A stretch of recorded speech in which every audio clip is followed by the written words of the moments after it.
The system of logic is the realm of shadows, the world of simple essentialities, freed of all sensuous concretion. To study this science, to dwell and to labor in this realm of shadows, is the absolute culture and discipline of consciousness. History teaches us that man learns nothing from history. The sublime in art is the attempt to express the infinite without finding in the realm of phenomena any object which proves itself fitting for this representation. Art is the sensuous presentation of ideas. In a true tragedy, both parties must be right. Philosophy is the history of philosophy. Only one man ever understood me, and he didn't understand me. To judge a thing that has substance and solid worth is quite easy. To comprehend it is much harder, and to blend judgment and comprehension in a definitive description is the hardest thing of all. God is, as it were, the sewer into which all contradictions flow. The patient asks for the impossible, wants to reach the goal without the means of getting there.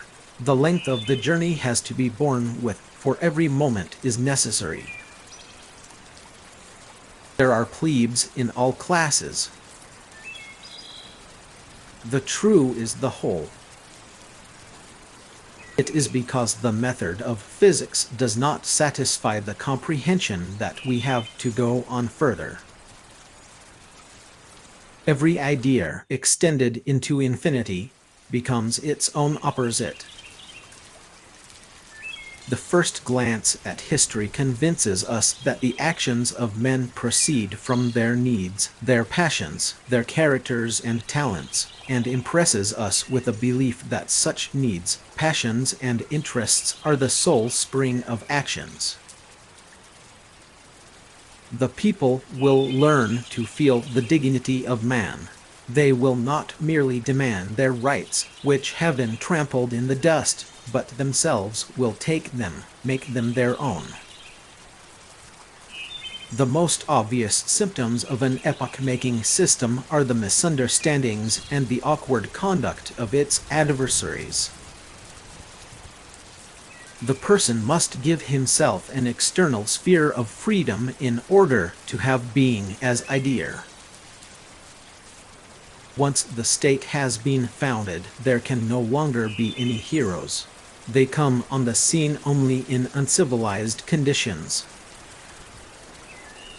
But if they realize that their true freedom consists in the acceptance of principles, of laws which are their own, a synthesis of universal and particular interests becomes possible.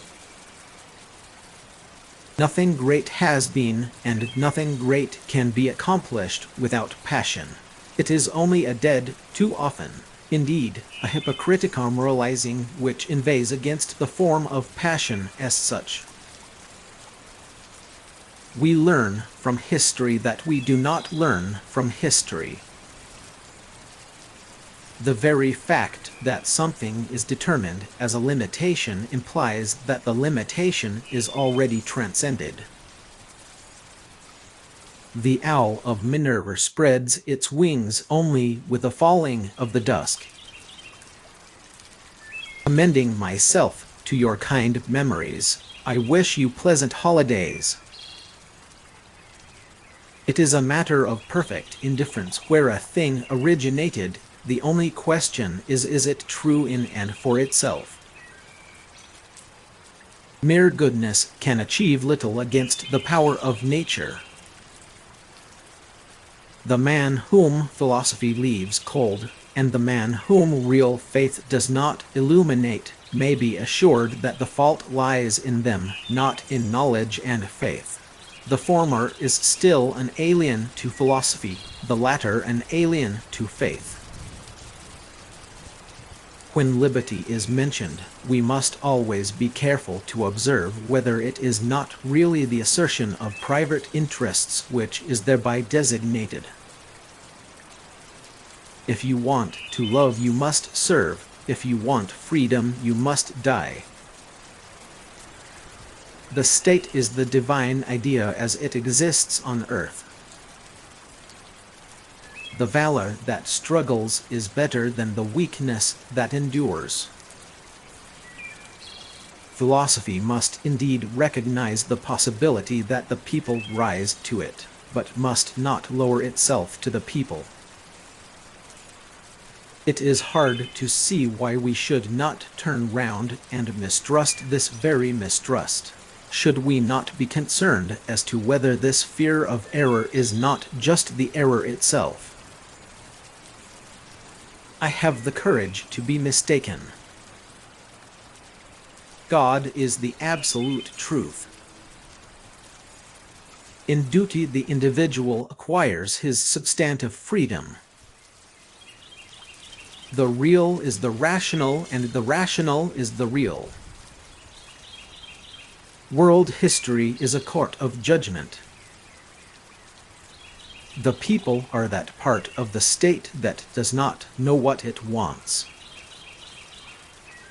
Reading the morning newspaper is the realist's morning prayer.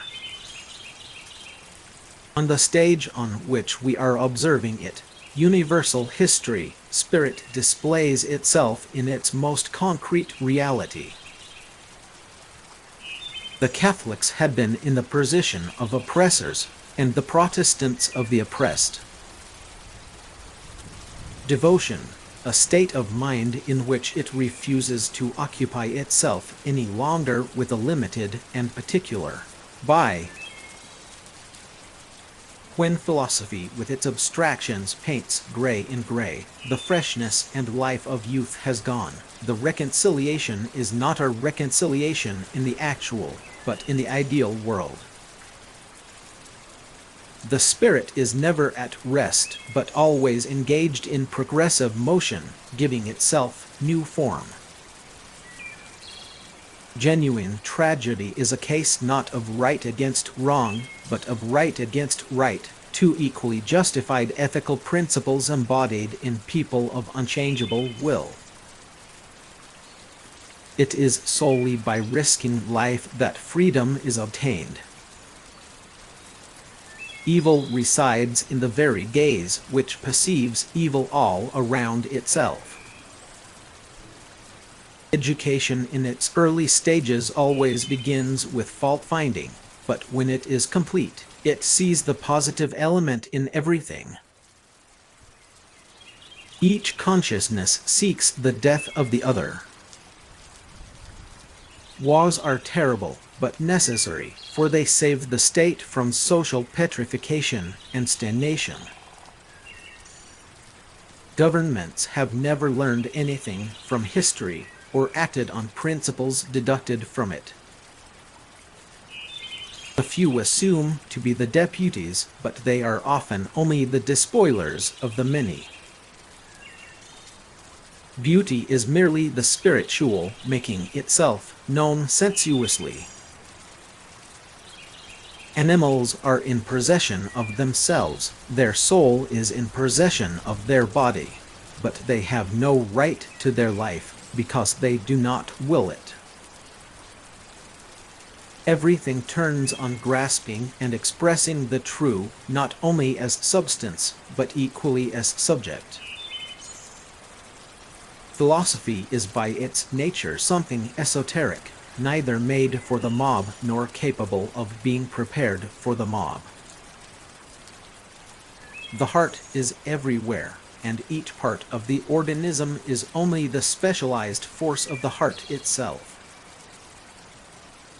It is specially characteristic of the German that the more servile he on the one hand is, the more uncontrolled is he on the other. Restraint and want of restraint, originality, is the angel of darkness that buffets us.